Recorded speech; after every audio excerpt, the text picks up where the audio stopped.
शुरू करते हैं। कल वाले प्रोजेक्ट की बात करें तो हमने बूटस्ट्रैप के थ्रू कुछ बना लिया था। ठीक है, उसको अभी हम रन भी नहीं कर रहे, कोई मतलब नहीं है। और फिर हमने बोला था दो तीन छोटे मोटे टॉपिक्स हैं, उनको देखना है सीएसएस के। छोटे मोटे नहीं बोलेंगे, टॉपिक तो बड़े बड़े हैं, बट क्योंकि हमें अगेन सीएसएस बहुत लिमिटेड है, 5 ही दिन का टाइम है हमारे पास सीएसएस का, तो हम डिटेल में नहीं पढ़ सकते और हम बूटस्ट्रैप के ऊपर डिपेंडेंट है। ये सारी चीजें बूटस्ट्रैप में इंक्लूडेड होती हैं, बट हमें डिस्कस करना क्यों जरूरी है कि कभी आप कहीं वाइवा में या इंटरव्यू में जाते हो तो आपको कम से कम टर्म्स पता हो कि ऐसी कोई टर्म्स होती भी है, नहीं तो ब्लैंक हो जाओ वहां जाके। ठीक है, तो ये दूसरा, आपको नोट्स के लिए मैं लाइव आपको दिखा रहा हूँ। कोई भी वेबसाइट खोल लो, लगभग नोट्स के लिए बहुत सारी वेबसाइट आपको मिलती है। प्लस अगर हम वर्ड या पीडीएफ फाइल में पढ़ते हैं तो प्रॉब्लम ये आती है कि उसके अंदर आप रन नहीं कर पाते। इस टाइप के ट्यूटोरियल्स के अंदर जो ऑनलाइन मिलते हैं, बेनिफिट ये होता है कि आप वहीं पर कोड को रन भी कर पाते हैं। ये बहुत काफी चीज है। तो फॉर एग्जाम्पल मैंने मीडिया क्वेरी खोली है, चलो बाद में खोलेंगे, अभी हम आ जाते हैं किसी भी कलर पे आ जाते हैं रेंडमली। ठीक है, आगे तो क्या है क्या नहीं है वो तो ये हमने पढ़ रखा है ऑलरेडी, बट अप्लाई कैसे करना है, यहाँ पे जाओ और सीधे आपको लाइव अप्लाई करने के लिए मिल जाता है। हर लैंग्वेज के ऑनलाइन कंपाइलर्स होते हैं। अभी हम डिजाइनिंग की बात कर रहे हैं। तो देखो, ऐसे तो सीखा था हमने डॉक टाइप मतलब HTML file, HTML body, head लगाना जरूरी नहीं होता, हटा दिया उन्होंने। और स्टाइल पे आ गए, ये दिख नहीं रहा होगा शायद अभी आपको, करने की कोशिश करता हूँ। अब तो बैकग्राउंड कलर, ये प्रॉपर्टी है ना मेन, तो बस हो गई। देखी थी कि नहीं हमने? और ये कैसा है वो आपने पूरा पढ़ा, इनलाइन क्या होता है, इंटरनल क्या होता है, एक्सटर्नल क्या होता है, वो सब आपको मालूम। तो बैकग्राउंड कलर लगाया, टोमेटो ऑरेंज जो भी लगाया वो सबसे कलर H1 पे लगाया। H1 की प्रॉपर्टी क्या होती है, पूरी रो लेता है ना, बता देते हैं। तो पॉइंट क्लियर हो गया। यहाँ पे बेनिफिट क्या है, आप चाहो तो इवन रन हो गया, अगर वर्ड फाइल या पीडीएफ फाइल या पीपीटी होती तो वहां रन नहीं कर पाते, यहाँ रन हो रहा है। प्लस अगर आपको कुछ छोटा मोटा चेंजेस करने हैं, मैंने मान लो ये कर दिया और रन किया, तो अगर आपको कोई और एक्टिविटीज भी करनी है कि आपको मान लो लास्ट वाले पर या किसी पर भी रेंडमली इस पे लगा देते हैं, मुझे H2 या S3 लगाना है, लग गया और रन। छोटा हो गया, देखो नीचे उस तरफ देखो चौथे नंबर का S3 में आ गया ये चीज। तो कुल मिलाकर के लाइव आप टेस्ट कर सकते हो बहुत सारा। हमने कितने तरीके होते हैं और कितने तरीकों से हम बना सकते हो लगा सकते हो वो सब कुछ देखा है। लेकिन अगर आपको नए फंक्शंस पढ़ने, हम सारे फंक्शंस यहाँ डिस्कस नहीं कर सकते, है ना। तो उसके लिए ये हमारे पास है, आप ढेरों चीजें, ये देखो हमने आरजीबी की बात करी थी, उसी तरीके से हेक्सा कोड भी होता है, उसकी भी हमने बात करी थी। उसी तरीके से HSL होता है, जिसकी हमने बात नहीं करी थी, आप देख लेना, बट जरूरत नहीं पड़ती। जो मेन होता है आरजीबी या RGBA या हेक्सा या हेक्स ए, इनका यूज होता है। ए क्या होता है, ए की हमने बात नहीं करती, ए होता क्या है, ए होता है ओपेसिटी के लिए, अल्फा बोलते हैं उसको, ओपेसिटी। तो आरजीबी तो याद है ना, रेड ग्रीन ब्लू, और हेक्सा में उसका कोड आ जाता है। देखो कितना बड़ी वेबसाइट है। आप यहाँ पर ये आउटपुट दिखा रहा है, बोला था ना 0 से 255, 255, 255, 255 हो गया भाई, 0, इन दोनों को मिलाकर ये वाला बनता है, और ये ब्लू और ये ब्लैक हो गया। अगर मैं इतना रेड इतना ग्रीन मिलाऊं तो ये कलर बनता है, इतना रेड इतना ग्रीन और इतना ब्लू मिलाऊं तो ये कलर, कितना लाइव आपको मिल रहा है। तो ये जो हम पेपर नोट्स बोलते हैं उन पे नहीं मिलेगा। प्लस यहाँ से आपको जो चाहिए कॉपी करके पेस्ट करो। बट अब ये नहीं कि कंट्रोल सी कंट्रोल भी, उसके लिए हमने पिछले 5 दिन 7 दिन ये सब पढ़ा है कि अब आप कॉपी पेस्ट करने लायक बन गए। डे वन यहाँ पर आते तो समझ में नहीं आता क्या, चीजें तो पता होनी चाहिए ना, क्या करना है कैसे करना है। हाँ, तो ये बहुत सारी चीजें हैं, ये हमने देखो सारी पढ़ी है, background, border, margin, padding, height, width, box model की भी बात करेंगे, outline, text, font, icons, link, list, याद है यूएल वगैरह, L I, table, display, width, position, left right, Z index. हाँ, जेड इंडेक्स की बात करते हैं। कई बार हमारे जो कंट्रोल होते हैं वो एक के ऊपर एक ओवरलेप हो जाते हैं, तो किसको ऊपर दिखाना है। फॉर एग्जाम्पल यहाँ पर आओ, ये इस जगह कर्सर दिख रहा है, एक ब्लैक पट्टी है उसके पीछे ब्लू पट्टी है एड, तो एक के ऊपर एक ओवरलैपिंग होगी ना। अब ये आपको डिसाइड करना है कि जब कोई ऐसा सिनेरियो बनता है तो आपको किसको चलाना, मतलब किसको पहले दिखाना, इसको बोलते हैं जेड इंडेक्स। मैथ पढ़िए, एक्स और वाई और जेड। तो जेड क्या हो गया, 3D डायमेंशन हो गई, तो वहां पर जो सबसे आगे खड़ा होगा वही दिखाई देगा ना। तो यहाँ पर हमें बताना है इसमें क्या होता है, जो पहले आता है वो जीरो पोजीशन कहलाती है, फिर 1 2 3 4 ऐसे होते हैं। लेकिन अगर हम चाहें तो हम किसी की पोजीशन को बदल सकते, ये पॉजिटिव में भी जाती है और नेगेटिव में भी जाती है। अगर किसी की वैल्यू मैंने यहाँ पर बनाते समय ऐड को पहले लगाया हो तो उसकी पोजीशन डिफॉल्ट पोजीशन 0 हो गई, और फिर मैंने उसके ऊपर किसको लगाया हुआ, मेन्यू बार को, जो आपको एक पट्टी दिख रही है, उसकी पोजीशन बाय डिफॉल्ट कितनी हो गई, 0 के बाद 1। बट मैं ये चाहता हूँ कि ऐड पहले दिखे, तो मैं 0 या तो जो ऐड सॉरी मेन्यू बार वाली पट्टी है जिसकी वैल्यू 1 उसको -1 कर दो, 0 तो छोटा हो गया, चलिए, या जिसकी वैल्यू 0 है उसको 2 कर दो, तो वो आगे हो जाएगी बात। क्लियर है पॉइंट? तो एक बार देख लेते हैं, ये देखो,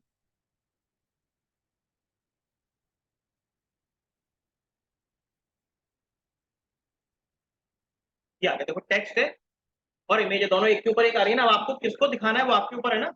अभी IMG -1 पर है, क्यों? क्योंकि टेक्स्ट की हमने पोजीशन ली थी, वो 0 है और टेक्स्ट पहले लिखा है, तो इसके 0 पोजीशन हो गई और इसकी क्या हो गई, 1 बाय डिफॉल्ट। 0 और 1 हुई, तो 0 का मतलब पहले टेक्स्ट और उसके ऊपर इमेज। तो अगर ऐसा होगा तो हमें टेक्स्ट कट जाएगा, देखिए रन करके देखिए, मैं थोड़ी देर के लिए उसको कट करके रन कर देता हूं। अच्छा, उसकी CSS पूरी हट गई ना, तो वो अब जो पहले मैंने टेक्स्ट लगाया ना और उसके ऊपर मैंने इमेज लगाई है, तो इमेज बाद में लगी है, तो टेक्स्ट के ऊपर दिख रही हो, टेक्स्ट के ऊपर दिख रही है, तो हमारा टेक्स्ट छुप गया, मुझे ऐसा नहीं लगा। तो मैंने या तो हेडिंग की प्रायोरिटी बढ़ा दूं या उसकी इमेज की कम कर दूं, क्योंकि मेरा बॉडी में पहला टैग H1 है, तो उस तो उसकी प्रायोरिटी कितनी है, 0, और अगले वाले की 1। मुझे 0 से नीचे जाना है, 0 से नीचे क्या होता है, -1 -2 कुछ भी दे दो, दे दिया, वो पीछे पहुंच गए, मतलब अभी रन नहीं किया मैंने दोबारा से, ये पीछे पहुंच, जेड इंडेक्स क्लियर हो गया। तो ये बहुत छोटी छोटी चीजें हैं, अगर मैं आपको वैसे बताऊं भी दूं तो आपको याद पता नहीं कब, ये तो बहुत इंटरेस्टिंग होता, याद रहेगा, बट बहुत सारी चीजें ऐसी होती है जो याद रहती नहीं, और उनके लिए होता है प्रोजेक्ट। हम प्रोजेक्ट बनाते हैं और उसमें जो जो लगता है वो अप्लाई करते हैं। कभी भी एडवांस टेक्नोलॉजी सीखने का एक ही तरीका होता है कि आप उसको प्रैक्टिकली करो, प्रोजेक्ट प्रैक्टिकल करने का प्रोजेक्ट इंप्लीमेंटेशन, और हम सारी चीजें उसमें भी नहीं सीखते, उस प्रोजेक्ट को लेके जो जो लग रहा होता है वो सीखते हैं। हमने आज तक, बहुत काम की चीज बताता हूँ, आज तक कौन सा सब्जेक्ट आपने पूरा सीखा है, और मेन क्वेश्चन है, हिंदी, इंग्लिश, उर्दू, फारसी, मैथ्स, इंग्लिश, बताओ, हिस्ट्री, कौन सा पूरा पढ़ा है? कोई सा नहीं पढ़ा, तो कितना पढ़ा है? 90% तो पढ़ा होगा ना, पढ़ा है बेटा, अकॉर्डिंग टू सिलेबस पढ़ते हैं, और उसका तुमने 90 70 80% पढ़ा होगा। इतिहास तो कितना पढ़ा है? ठीक है, तो आपने second third fourth fifth six class में जो भी पढ़ा अकॉर्डिंग टू सिलेबस पढ़ा। तो यहाँ पर भी हम 4 महीने में, अगर आप सोच रहे हो मन पढ़ ले, वही 4 महीने हम CSS पूरी नहीं पढ़ पाएंगे, मन तो बहुत दूर की बात। ठीक है, तो हम पूरा तो कुछ भी नहीं पढ़ते, अगर मैं पहले बोलता मन पूरा नहीं पढ़ोगे तो लड़ने आ जाते। इसलिए मैंने पहले आपको पुराना बताया, आपने हिंदी भी 12 साल पढ़ी तब भी पूरी नहीं पढ़ी, ठीक है, इंग्लिश भी 12 साल से भी पढ़ी रहे तो भी पूरी नहीं पढ़ी। उसी तरीके से 4 महीने में अगर सोच रहे हो मन पूरा पढ़ लेंगे, तो गलत फहमी दिमाग से निकाल के रख देना। हम जितना सिलेबस होता है उसके अकॉर्डिंग पढ़ते हैं। तो हमारा जो सिलेबस है वो क्या है, 3 महीने का है। 1 महीने HTML से जावास्क्रिप्ट, 1 महीने रिएक्ट, 1 महीने नोड एक्सप्रेस और मोंगोडीबी को कंबाइन चलता है, 3 महीने हो गए। 1 महीने में जितना हम एक एक महीने में पूरा नहीं सीखा, फिर से 1 महीने में, 1 महीने में जितना हम सीख सकते थे 20 22 25 क्लासेस में, उतना सीखा है, पूरा बिल्कुल नहीं। 3 महीने में जितनी भी क्लास हुई उसके बेसिस पर जो हमने सीख लिया उसको हम चौथे महीने में फाइनलाइज प्रोजेक्ट में कन्वर्ट करते हैं। पूरा सिलेबस कभी नहीं होता है, दिमाग में रखना है सब। उसके लिए मैंने आज आपको ये रेफरेंसेस वगैरह का कंसेप्ट बताता जा रहा हूँ कि जिसकी जरूरत है वो नेट पर सर्च करो और यूज करो।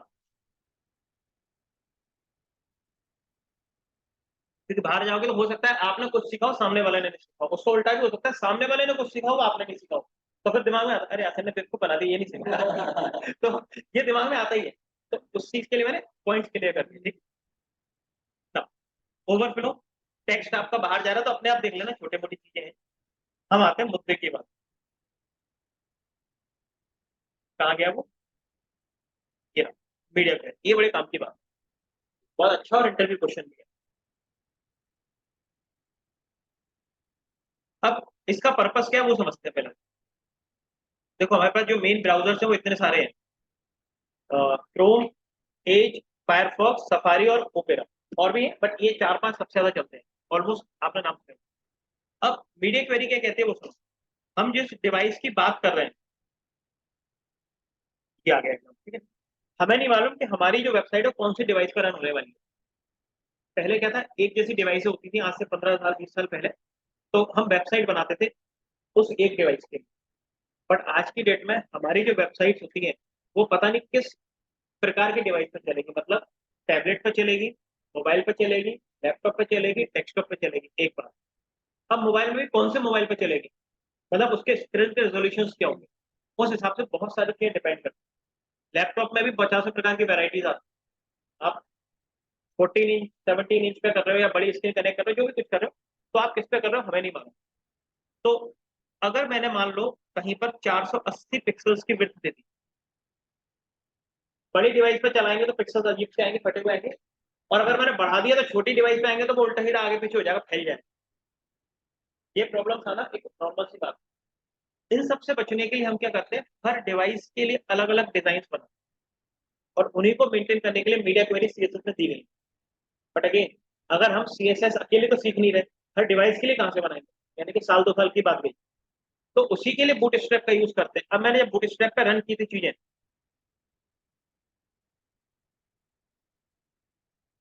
तो उसका क्या मतलब था, क्या बोला मैंने ना,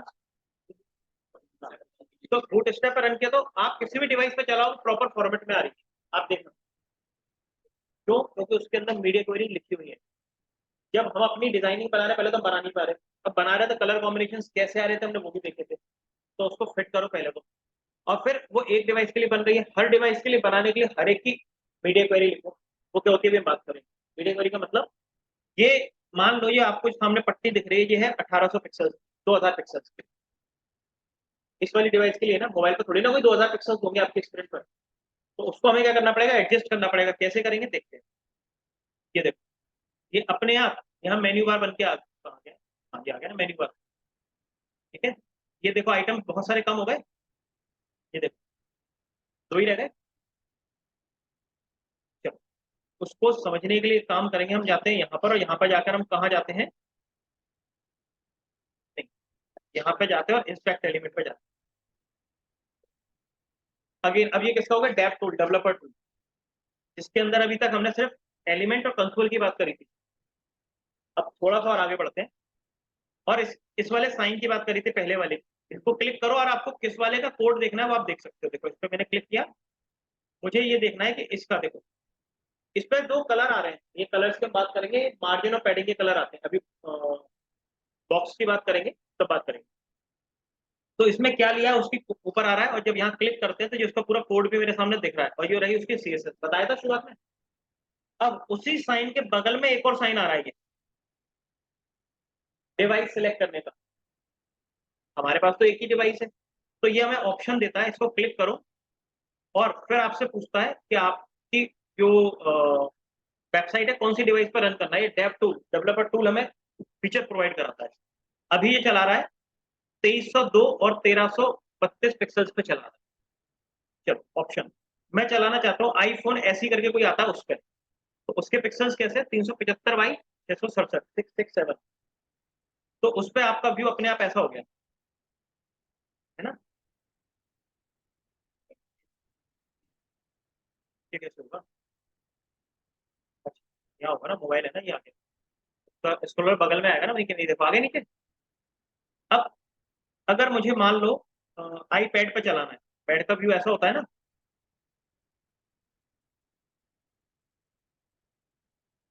तो आपको ऐसा दिखेगा।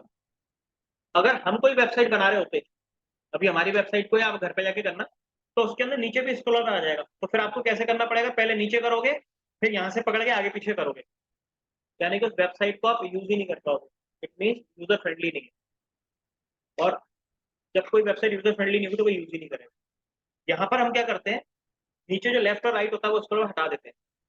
रिस्पॉन्सिव करने का मतलब ये है कि कंटेंट लेफ्ट राइट करके ना देखना पड़े, वो एक के नीचे एक आ जाए, हम सिंपल उसको ऊपर नीचे करके देख पाए, यानी कि डबल स्क्रॉलिंग की जगह सिंगल स्क्रॉलिंग में कन्वर्ट हो जाए। सिंपल वर्ड, आप 99% वेबसाइट मोबाइल पे चला लो, किसी में भी लेफ्ट राइट नहीं करना, यानी कि लगभग रिस्पॉन्सिव है आज की डेट। अगर एक आध कोई पुरानी मिल जाए अब तो मुश्किल है, तो उसमें देखना परेशान हो जाते हैं मोबाइल पर, आगे पीछे घुमाओ और ऊपर नीचे करो, तो ये रिस्पॉन्सिव का अंतर है। तो जो भी बूटस्ट्रैप या रेडीमेड फ्रेमवर्क है वो आपको मीडिया क्वेरीज लिख कर देते हैं। अब मीडिया क्वेरी क्या है, अभी हमने ये एक बॉक्स बनाया फॉर ये हटा दो, बस ये भी हटा दो। उसका क्या मतलब है, ये टेक्स्ट जब मैं 1500 1600 1700 के स्क्रीन पर चला रहा हूँ विड्थ वाइज, तो फॉन्ट आएगा मान लो 20 पिक्सल। उल्टा जब डिवाइस छोटी हो जाए 500 600 700 पिक्सल की हो जाए, तो फॉन्ट साइज देखो, बड़ी डिवाइस हम दूर से देखते हैं, छोटी डिवाइस हम पास से देखते हैं। तो अगर वो छोटा फॉन्ट होगा तो भी हमें दिखेगा, डिवाइस छोटी है तो हमें करना ही पड़ेगा, नहीं भी दिखे तो भी फॉन्ट हमें छोटा करना ही पड़ता है। तो इसका फॉन्ट हम क्या करते हैं, 20 की जगह 10 8 12 जो भी करते, इन शॉर्ट एक सिंपल सी इफ एल्स है। पर कितनी बार लगाओगे, क्योंकि कितने कंट्रोल्स हैं, जब इतनी सी वेबसाइट बनाई तो इतने सारे टेबल लग गए, और यहाँ पे तो कितना सारा है, एक रियल टाइम वेबसाइट के एक पेज पे कितना कंटेंट है, कितनी बार आप लिखोगे। मान लो ये 1000 डिव है या 500 डिव है, आपको 4 डिवाइसेस के हिसाब से बनाना है, 5 डिवाइसेस के हिसाब से बनाना है, 500 गुणा 5 1000 डिव हो गई एक पेज के लिए, मतलब 5 गुना काम हो गया, और फिर उसको इंटीग्रेशन करना प्रॉब्लम है। ये सब हमें करके दिया है किसने, बूटस्ट्रैप ने या कोई भी रेडीमेड फ्रेमवर्क। तो अब आते हैं अपने मुद्दे की बात पर।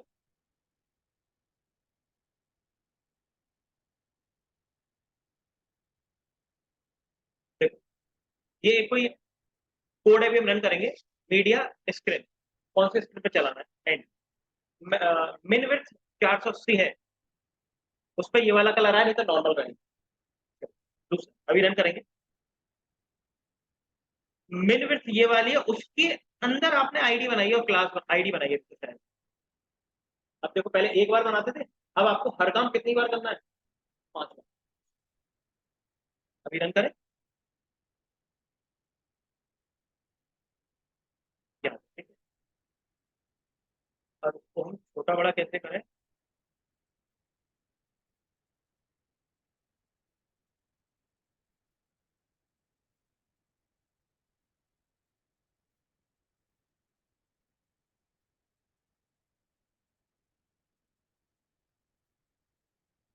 तो चेंज हुआ, ये अपने आप उसने उस हिसाब से एडजस्ट कर लिया। अब एक फुल स्क्रीन पे लेके जाते हैं हम, ये देखो अभी एक लाइन में आ रहे हैं, क्योंकि अभी हमारी विड्थ बड़ी है, विड्थ वाइज बड़ा है, हाइट वाइज कम है।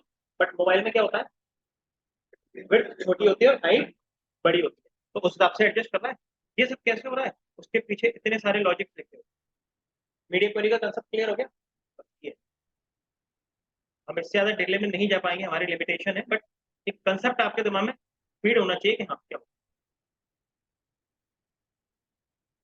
हटा देता हूँ,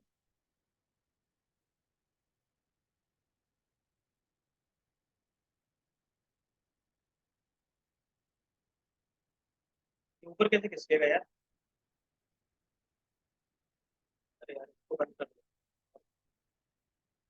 आगे ये भी हो गया ना हमारा एग्जाम्पल, तो बंद कर दो। अब एनिमेशन की बात करें, इसको बंद ही कर दो। एनिमेशन मतलब आपको कोई इमेज को टेक्स्ट को घुमाना है, आपने बहुत सारी जगह देखा होगा, तो उस समय इसका यूज होता है। देखते क्या, एक आपको भी रन भी करेंगे, इसमें टाइम लगता है। एनिमेशन में सबसे मेन फैक्टर है तो वही, आपके पास स्क्वायर रेक्टेंगल सर्कल जो भी आपको बनाना था बना लिया, उसको हमें टाइम टू टाइम चेंज करना होता है, टाइम इंटरवल पे चलाना होता है। कैसे देखते हैं, तो वहां पर मीडिया लिखते हैं, यहाँ की फ्रेम्स लिखते हैं, ये इंडिकेशन है कि आप किसकी बात करते हैं। ये मैं किसकी बात कर रहा हूँ अभी, एनिमेशन की बात कर रहा हूँ, ट्रांसफॉर्मेशन की बात कर रहा हूँ। और जब हम मीडिया लिखते हैं तो मीडिया क्वेरीज की बात करते हैं। आगे तो देखो, from red to yellow, red से येलो पे कन्वर्ट हो जाओ, लेकिन आराम आराम से, बोले बोले। अभी क्लिक करते से होते थे, अभी तो हम क्लिक ही नहीं कर रहे। 4 सेकंड में, ये मुद्दे की बात है, 4 सेकंड में क्या करो, देखो पहले इसको पूरा पढ़ते हैं, टिप आपको आती है, विड्थ लगाना आती है, बैकग्राउंड कलर लगाना आता है, बस अब रुक जाओ। ये दो नई चीजें हैं, मुझे कोई एनिमेशन लगाना है, नाम दे दिया कुछ भी, बना, एनिमेशन लगाया नहीं है, एनिमेशन फंक्शन की तरह बना के कहीं और रखा, यहाँ से कॉल किया, तो एग्जाम्पल नाम का एनिमेशन लगेगा। और वो पूरा एनिमेशन कितनी देर में पूरा करेगा? 4 सेकंड। क्या पूरा करेगा? अब एग्जाम्पल का कोड यहाँ की फ्रेम बन गई मेरी एनिमेशन। रेड कलर से येलो कलर पे आ जाओ, 4 सेकंड। तो उस पूरे सिनेरियो में चेंजेस हो रहे होंगे ना कहीं ना कहीं, तो वो चेंजेस होते हुए जो भी कलर बनेंगे वो आपके सामने आ जाएंगे। रन करो, देखो चेंज होगा। चलो मैं इसको फास्ट कर देता हूँ, 1 सेकंड। नजरे गड़ाओ वहां पे, 1 सेकंड है ना, हो गया 10। अब आराम आराम से देखोगे तो अभी हो ही जाएगा।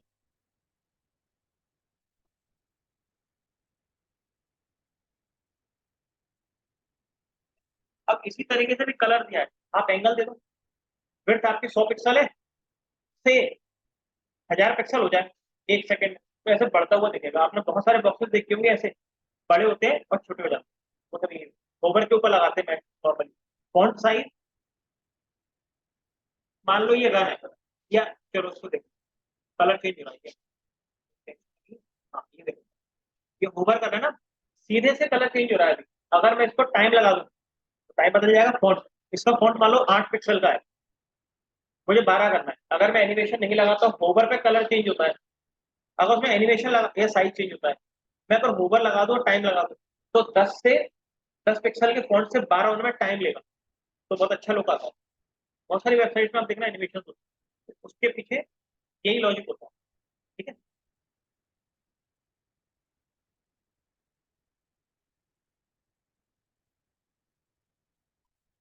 फिर ये फ्लैग, ये तीनों इंटरव्यू के क्वेश्चन। देखो डिव की, चलो पहले इधर आ जाते हैं। बाय डिफॉल्ट जो डिव होता है उसकी प्रॉपर्टीज क्या होती है? ये डिव है ना मेरा, हटा दो, कंट्रोल एक्स। डिव तो यही होता है ना हमारा, एक के नीचे एक आता है कि नहीं? देखो डिव 1 2 3। मैं नहीं चाहता कि डिव एक के नीचे एक आए, तो उसके लिए मेरे पास होता है डिस्प्ले फ्लेक्स। उसकी प्रॉपर्टीज होती है कि जो डिव्स होती हैं, जो हाइट वाइज, मतलब एक्स और वाई एक्सेस होता है ना, वाई एक्सेस में कन्वर्ट होते हैं, उसको हम चेंज करके एक्स में कन्वर्ट कर देते हैं। इतना सा फंडा है। अंडू, तो इसके पीछे जो ये हो रहा है वो हो कैसे रहा है, उसके पीछे ये काम कर रही है ना, तो ये ऊपर लिखी हुई है, देख लेते हैं। तो देखो, फ्लेक्स कंटेनर, डिस्प्ले फ्लेक्स कर दिया, इसलिए वो एक लाइन में आ रहे हैं सारे डब्बे। और बॉर्डर कलर डोडगर ब्लू, जो भी कलर होता है वो बताओ। लेकिन अब सुनो, अंदर आप एरो लगा दो या स्पेस छोड़ दो, एक ही बात है। याद है ना, एक के अंदर एक हमने कितनी बार पढ़ा था? तो ये वाली जो डिव है, मतलब ये कहें कि ये वाली जो क्लास है, ये वाली जो सीएसएस है, वो हर डिव पे काम नहीं करेगी, सिर्फ उसी डिव पे काम करेगी जिस डिव के ऊपर ये वाली क्लास लगी हुई है। उल्टा कहते हैं, उल्टा बोलते हैं। जिस क्लास के अंदर ये डिव लगी होगी, जिस इस वाली क्लास के अंदर जहां जहां डिव लगी होगी, उन सब पे ये वाले फीचर्स अप्लाई होंगे। याद आ रहा है, पढ़ा था पीछे, बस हो गया काम। अब बैकग्राउंड कलर ये दे दिया, मार्जिन ये ये वन है ना, उसके पीछे मार्जिन और पैडिंग दे दी, फॉन्ट साइज 30 कर दिया, क्या गया। तो आप ऑनलाइन भी टेस्ट कर करके देखते हैं। ये सबसे अच्छा तरीका होता है बेसिक चीजें सीखने का। लेकिन इसे थोड़ी ना प्रोजेक्ट बनेगा। यहाँ पर आप ये देख सकते हो कोई चीज कैसी लग रही है, कलर बदल के, फॉन्ट बदल के, लेकिन इसको उठाकर वेबसाइट में या प्रोजेक्ट में तो लगाना पड़ेगा ना। कहाँ लगाना है, कैसे लगाना है, ये सबसे बड़ा काम है जो हमने पिछले 2 दिन में सीखा। और उससे पहले सीएसएस के बेसिक्स, और आज कुछ एडवांस लेवल की चीजें करनी। पॉइंट क्लियर है? अब हम इसको करते हैं बाइंड। ठीक है, अब इसमें हमें ज्यादा कुछ नहीं करना। अब अगेन ये खत्म नहीं हुई, ना अभी तक एचटीएमएल पढ़ी वो खत्म हुई, ना सीएसएस खत्म हुई, ना जावास्क्रिप्ट। जितनी रिक्वायरमेंट है उतनी हमने पढ़ ली। और अब वापस हम कहाँ रहे, रिएक्ट पर। अब लिख है, अरे रुक तो जाओ रे, मजा आएगा। अभी हमने क्या पढ़ा? बूट स्टेप पढ़ी थी। लेकिन जो बूट स्टेप है वो नॉर्मल वेबसाइट्स के लिए, रिएक्ट के लिए नहीं है। रिएक्ट के लिए रिएक्ट बूट स्टेप होती है। इतने नाम है, अगर आप नाम याद कर लो ना तो आपकी नौकरी लग जाए। सारे के सारे नाम और उनका यूज अगर याद कर लो गारंटी से, क्योंकि एज ए फ्रेशर अगर आपसे इंटरव्यू लेते हैं, कॉलेज कैंपस की बता रहा हूँ मैं, अगर आप ऑफ कैंपस जा रहे हो तो डिटेल में पूछेंगे। अगर कॉलेज के थ्रू ऑफ कैंपस में आप, सॉरी, ऑन कैंपस दे रहे हो कॉलेज की तरफ से, तो अगर आपने ये सारी चीजों के नाम भी ढंग से याद कर लिए, इंजीनियरिंग में जितने सब्जेक्ट्स पढ़े हैं, सिर्फ उन सभी टॉपिक्स के नाम अंदर का भूल जाओ, टॉपिक्स के नाम अच्छे से पढ़ लिए ना, याद है सारे, तो नौकरी की गारंटी मैं दे रहा हूँ।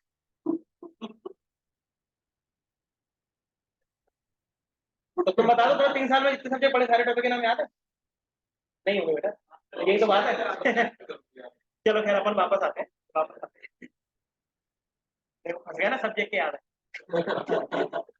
चलो फिर बेटा, इंजीनियरिंग में आधे बच्चों को सब्जेक्ट के नाम याद नहीं होते, रिकॉर्डिंग हो रही है, अब मैं ज्यादा कुछ बोलना नहीं चाह रहा। यहाँ आ जाओ। खैर,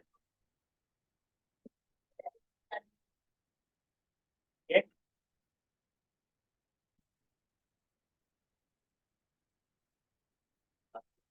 ये देखो,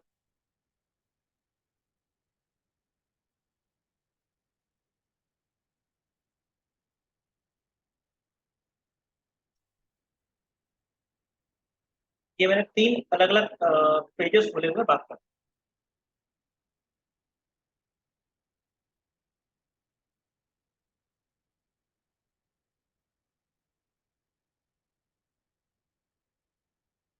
अब देखो, इसके भी रिएक्ट को लगाने के दो तरीके, मतलब रिएक्ट में बूटस्ट्रैप लगाने के दो तरीके हैं।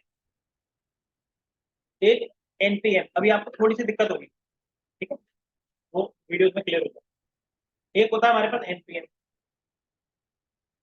पैकेज इंस्टॉल करते थे ना, तो हमारे पास एक तरीका ये है कि हम यहाँ से पैकेज इंस्टॉल कर लें, और जैसे आपको याद होगा रिएक्ट राउटर डोम का यूज किया था, वैसे हम इसको भी यूज कर सकते हैं सीधे सीधे। एक तरीका ये है। दूसरा तरीका है, अभी बूटस्ट्रैप से हमने क्या किया था, वो सीएसएस वाली लाइन को कॉपी करके चिपका दिया था, सारे कंट्रोल काम करने लगे थे। दूसरा तरीका है वो, हम दोनों करेंगे, तो सिर्फ पढ़ रहे हैं, अप्लाई करेंगे मंडे को। पॉइंट क्लियर है? एक तरीका, आप एनपीएम इंस्टॉल कर लो, जैसे रिएक्ट बूटस्ट्रैप या अदर लाइब्रेरीज यूज करते हैं वैसे हम इसको यूज कर लेंगे।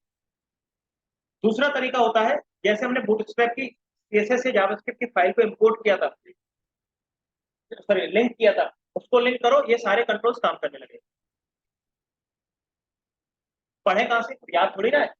याद रखना, कोई भी कंट्रोल्स याद रह ही नहीं सकते, ना हमें याद है इतने साल में, तो आपको कैसे एकदम से याद हो। हमें उसके लिए हेल्प लेनी ही पड़ती है। ये वेबसाइट्स ट्यूटोरियल्स की तरह काम करते हैं हमारे।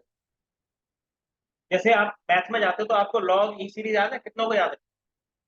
दो चार वैल्यू याद होगी, लॉग सीरीज ई सीरीज वगैरह की टाइप की होती है। कोई ऐसा बंदा है तो पूरी याद है? तो याद ना होने का मतलब थोड़ी ना कि आपको मैथ्स नहीं आती या आप होशियार नहीं है। हमें याद भी नहीं करनी, हमें फॉर्मूले और तरीके पता होना चाहिए, उसकी वैल्यू कहाँ से उठा लेते हैं, पीछे रजिस्टर के पास रेफरेंसेस होते हैं। तो ये हमारे पास रेफरेंसेस है। अगर आपको क्लासेस याद है या नहीं, इस बात का ये मतलब बिल्कुल नहीं है कि आपको रिएक्ट आती है कि नहीं। रिएक्ट आना अलग चीज है, कंपोनेंट्स लगाना या यूज करना अलग। अब बिल्कुल ही नहीं आती तो वो अलग बात है।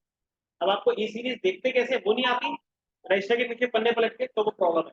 उसको अप्लाई कहाँ करना है, कैसे करना है, वो नहीं आता, वो एक अलग बात है। और में डिफरेंस में आपको पहले ही बता।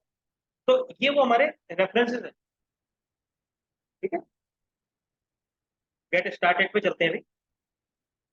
अब जिसने बूटस्ट्रैप पढ़ी है उसको आराम से अंडरस्टैंड कर लेगा। ये देखो, आप ये यहाँ से यूज कर लो, ये आपकी रेफरेंसेस वगैरह ये है, ये आप आराम से पढ़ना, मंडे को हम अप्लाई करेंगे, सिर्फ दिखा रहा हूँ कि उसकी स्टाइल शीट वगैरह आ गई। ये स्टाइल शीट आ गई इंपोर्ट करने वाली, डिटेल में हम नेक्स्ट पे देखेंगे। कुछ याद आ रहा है ऐसा? चलो एक काम करते हैं, ये लाइन हमने कल भी चिपकाई थी वहां पर, अगर आपको याद हो। इस बार इसका पाथ बदल गया है, एनपीएम बूटस्ट्रैप आ रहा है। वो किसकी थी? बूटस्ट्रैप, मतलब जो हम पीएचपी वगैरह में सब जगह लगा सकते हैं, जावा में सब। और ये रिएक्ट की बूटस्ट्रैप है, रिएक्ट के कंपोनेंट बनाते समय इनका यूज करना। नॉर्मल वाली का यूज करोगे तो बहुत प्रॉब्लम होगी, तो उसको उस समय आपको इसका यूज, ठीक है। चलो एक आध कंपोनेंट अभी देखते हैं अपन। अब ये देखो, सीएसएस के भी बड़े भैया है हमारे पास, हमेशा हर चीज के बड़े भैया जरूर होते हैं। देखिए अपग्रेडेशन आ रहा है ना, हर डिवाइस का अपडेट आता है, हर सॉफ्टवेयर का अपडेट आता है, उसी प्रकार से। अब है यार, ऐसे ऐसा करके यहाँ पर आता है, ये सीएसएस से भी एडवांस लेवल की है। क्या एडवांस है? ये अभी हमारे सिलेबस का पार्ट नहीं है, हम इसको डिस्कस नहीं करते। अरे अरे कॉलेज में दर्शन नहीं दिया सर, अभी से आने लगा। यहाँ देखो, एस सी एस एस, ठीक है, तो अलग अलग फॉर्मेट से। चलो एक आध कंट्रोल देख लेते हैं अपन। अभी हम लगा नहीं पाएंगे क्योंकि प्रोजेक्ट सेटअप करना पड़ेगा उसके लिए। Layout, break point, grid, stack, छोटा मोटा कंट्रोल देख लेते हैं। इनपुट ग्रुप ही देख लेते हैं, सबसे सिंपल। तो देखो, अब आपको क्या कंट्रोल सी कंट्रोल भी तो मारना है, जैसे आप नॉर्मल पे मार रहे थे वहां मारना। देखो बिल्कुल वैसा है कि नहीं। इसमें मेन कुछ डिफरेंसेस होते हैं, वो हम बात करेंगे। पहला डिफरेंस देख लो, क्लास की जगह क्लास नेम लिखा जाएगा हमेशा याद। वहां पर आप जब सीएसएस लिखते थे तो क्लास लिखते थे ना एचटीएमएल में, यहाँ पर क्लास नेम लिखा जाएगा, पहला डिफरेंस। दूसरा, वहां पर सेल्फ क्लोजिंग लगाना ऑप्शनल हुआ करता था, ये तो मैं बता दूं, बट रिएक्ट में सेल्फ क्लोजिंग लगाना कंपलसरी। ये दो डिफरेंस तो आपको क्लियर है। कोई कंपोनेंट लगाते हैं, देखो, अलर्ट, अकॉर्डियन। अकॉर्डियन क्या होता है आपको याद होगा ना, मेरी वेबसाइट पे दिखाया था, ये इस तरीके से देखा था। FAQ, फ्रिक्वेंटली आस्क्ड क्वेश्चन में मैंने लगा हुआ था। तो ये इसको क्या बोलते हैं, अकॉर्डियन बोलते हैं। अब आपको ये पता, अकॉर्डिंग कोड आपको याद नहीं है, कोई प्रॉब्लम नहीं है, बट ऐसी कोई चीज आपको लगानी है। इसको बोलते क्या है यही नहीं पता तो गूगल देवता से पूछोगे क्या। तो हमें ये पता होना चाहिए कि इसको अकॉर्डिंग बोलते हैं, इसको अलर्ट बोलते हैं, इसको मेन्यू बार बोलते हैं, इसको नैप बार बोलते हैं।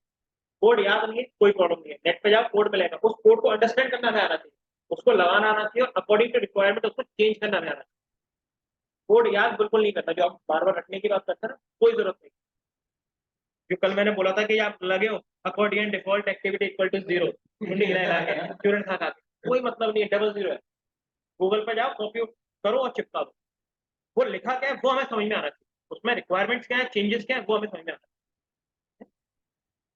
मॉडल, पीछे बात करी थी हमने, वो विंडोज से खुल जाती है। तो इन शॉर्ट आपको बहुत कुछ समझ में आ गया होगा, ये तो सब पुराना जैसे ही होने वाला है रिएक्ट के साथ। ये ब्राउजर याद है, card, figures, images, list group, nap bars, जो इंटरनल छोटी छोटी नैप्स होती है वो, फिर ऑप्शन। अब इसको बंद करते हैं कंपोनेंट को, तो कुछ बेसिक यूटिलिटीज, ये ट्रांजिशन वगैरह टाइप की। तो अब आपका काम क्या है, इन्होंने को रिएक्ट आती है जैसे आप लोग आते हैं, आपको थोड़ा सा कोशिश ये करनी है कि इन कंपोनेंट को सिंपल कॉपी पेस्ट कर पाओ। अगेन जो मैंने रिएक्ट में दिया था, क्या इसमें ये आपको उठाना है, और जो कंपोनेंट उसका नाम क्या दे दोगे, बेसिक एग्जांपल के नाम से कंपोनेंट बनाकर सेव कर दोगे। अब तो बीच में चिपकाना था क्योंकि बेसिक कोड था, अब तो आपको कंपोनेंट बना बनाया मिल गया। अभी प्राइमरी लेवल पे क्या है, सारे सेपरेट प्रोग्राम बनाओ, सिर्फ रन कर करके देखो कॉपी। फिर उनको आपस में इंटीग्रेशन कैसे करना है वो हम मंडे से सीखना शुरू करें, ठीक है। चलो अब इसमें एक चीज और थी हमारे पास। अच्छा वो तो सीधे वहीं ले गए ना, ठीक है, component। ये इंट्रोडक्शन है, ये उसका छोटी मतलब ये थ्योरेटिकल कुछ पॉइंट चाहिए उसके रेडीमेड कंपोनेंट। दूसरा, अब ये गिटहब क्या होता है, थ्योरेटिकल चीजें सुन लो, सिर्फ करना कुछ नहीं। कितने लोग गिट का नाम जानते हैं, एक दो तीन, चार, तो हमें हमारा कोड रखना कहाँ है, ये अभी हम आगे एक टॉपिक आएगा बढ़िया था इसके ऊपर। तो गिट एक क्या है, एक ऑनलाइन रिपोजिटरी, जैसे पेन ड्राइव होती थी ना, आप डेटा पेन ड्राइव पर रखते थे, तो यहाँ से वहां हो जाना, दूसरे में वायरस आना, 50 इश्यूज है। तो फिर आया गूगल क्लाउड, जिस पे आप बहुत कुछ रखते हो, जीमेल वगैरह से लिंक हो जाता है। उसी प्रकार से कोड को रखने के लिए माइक्रोसॉफ्ट ने, इवन माइक्रोसॉफ्ट में नहीं, कोई छोटी सी स्टार्टअप कंपनी थी, उसने एक इतना बढ़िया टूल बनाया गिट के नाम से, गिटहब के नाम से, कि इसके ऊपर आप पूरा डेटा रखो, और माइक्रोसॉफ्ट ने उसको एक्वायर कर लिया है। तो अब आज के डेट में किसका है, और VS कोड भी किसका है, और ये बड़े आराम से आपस में लिंक हो जाते हैं, मैं करके बताऊंगा। हमें क्या करना है, कोड हमें हमारी मशीन पर बनाना है, और सिर्फ एक दो कमांड्स होंगी, बाद में बात करेंगे, उनके थ्रू हमारा कोड कहाँ चला जाएगा, गिट पर सेव हो जाएगा। अब आपकी मशीन को अगर कुछ भी हो जाता है तो हमें कोई प्रॉब्लम नहीं, कोड कोड हमारा हमेशा सेव रहेगा, हमारी आईडी के ऊपर एक लॉगिन आईडी पासवर्ड मिल जाएगा, अकाउंट बन जाएगा, वहां सब कुछ सेव। आज की डेट में, जैसे आज से 10-20 साल पहले रेज्यूमे के अंदर मोबाइल नंबर और ईमेल आईडी नहीं होता था, और पीछे जाए, उसके बाद ऑप्शनल हुआ। आज की डेट में अगर वो नहीं है तो सोच लो इंटरव्यू में आपसे क्या पूछा जाएगा क्या नहीं, स्पेशली सीएसआईटी, इसी ब्रांच सीएसआईटी इंजीनियरिंग स्टूडेंट, समझ रहे हो? उसी टाइप से आज की डेट में आपके खुद का लिंक्डइन अकाउंट, फेसबुक इंस्टाग्राम की बात बिल्कुल नहीं कर रहे, नहीं तो कॉमन सेंस लगा के वो भी भेज सकते। लिंक्डइन अकाउंट और गेट अकाउंट, और अगर वेबसाइट है आपके नाम से तो बहुत बढ़िया। ये तीन चीजें होना कंपलसरी, अभी ऑप्शनल और 2-4 साल में कंपलसरी हो जाएंगे, तो आपको कंपलसरी माना। आपके पास एक, जो भी हम कोड बनाएंगे अब गिट के ऊपर सेव करेंगे, तो आपके रिज्यूमे में एक लिंक होनी चाहिए कि हमारा गिट अकाउंट। वो जाएंगे आपके अकाउंट पर, आपने आज तक क्या काम किया पूरा का पूरा उनको लाइव दिखेगा। उसी प्रकार से लिंक्डइन अकाउंट होता है, आपकी क्या एक्टिविटीज है और क्या है वो सब कुछ ट्रैक करते हैं, एक अच्छी चीज मानी जाती है। और आपकी अगर वेबसाइट बनी हुई है प्रोफाइल की, पोर्टफोलियो की, तो बहुत अच्छी। ये तीन चीजें आज के डेट में होना कंपलसरी मान के चलते इन शॉर्ट। तो ये रिएक्ट बूट स्ट्रैप के भी जो अब आते हैं मुद्दे की बात, तो जो रिएक्ट बूट स्ट्रैप है अल्टीमेटली ये भी तो प्रोग्राम से है। ये जिन्होंने बनाई है उसको बनाकर कहाँ डाल दिया, गिट पे डाल। उसका वो ट्यूटोरियल है, ये पूरा कोड है। आपको जो भी कुछ कंटेंट चाहिए यहाँ पे जाओ, देखो 3 महीने पहले ये अपडेट हुआ है, ये हुआ है 2 वीक पहले, ये हुआ है लास्ट वीक, ये हुआ है लास्ट ईयर एसआरसी। देखो मेरे भाई, हाँ, हो रहा है। देखो जो अभी अकॉर्डिंग देखा था ना, ये रहा पूरा कोड। आप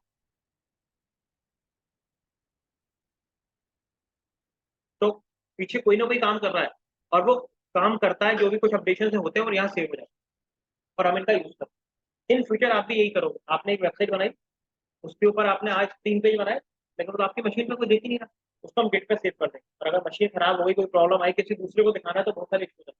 गिट अकाउंट होना चाहिए।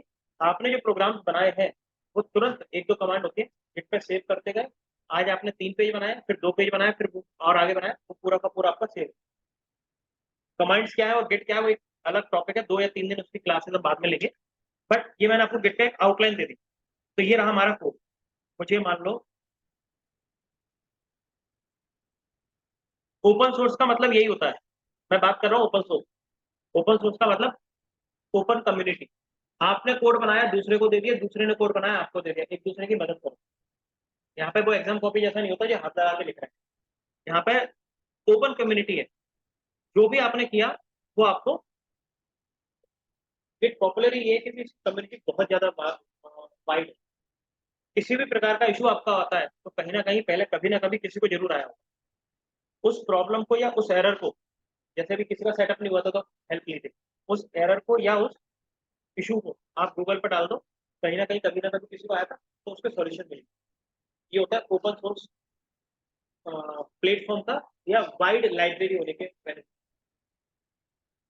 ये आ गया, आप इसको उठा के लगा दो। अगर आप कुछ ऐसा नया बना देते हो जो अभी तक नहीं बनाए, वो अपने रिपोजिटरी में डाल दो या इनके संग में शेयर कर दो, वो आपके नाम से चलने लगे कि भाई अगर आपने कुछ बनाया है, ये होगा, उसको बोलते हैं ओपन। ये यहाँ से मैं डाउनलोड भी करूंगा। ये आ गया, पूरा कोड है छोटा सा। ये रहा डाउनलोड, कॉपी कर लो करना है तो, और ये हो गया डाउनलोड। ये भैया होगा फिर।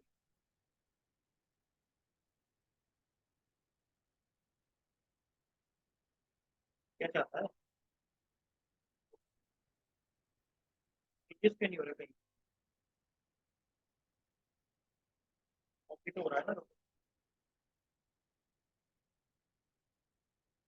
एक मिनट देना, मैं देखूँ कॉपी हुआ कि नहीं। वैसे तो डाउनलोड हो ही जाता है, पता नहीं क्या इशू है। ABC dot H T M L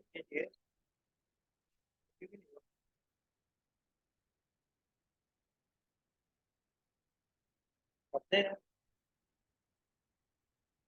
अच्छा मेरा अभी मैं लॉगिन नहीं है इसलिए नहीं हो पा रहा होगा, वैसे लॉगिन का इशू तो नहीं आता। कॉपी क्या नहीं होता, ये क्या बात है? ठीक, हो गया, पता नहीं कुछ प्रॉब्लम आ रही होगी जो भी है। तो ये देखो ये कोड आ, अगर आप खुद से लिखो तो क्या हालत हो। खुद से लिखना छोड़ो, ये लिखा हुआ है बस समझ लो, वही बहुत है। तो ये सारी चीजें हैं जो सालों साल से लोग कर रहे हैं और अपनी लाइब्रेरी को एनहेंस कर रहे हैं।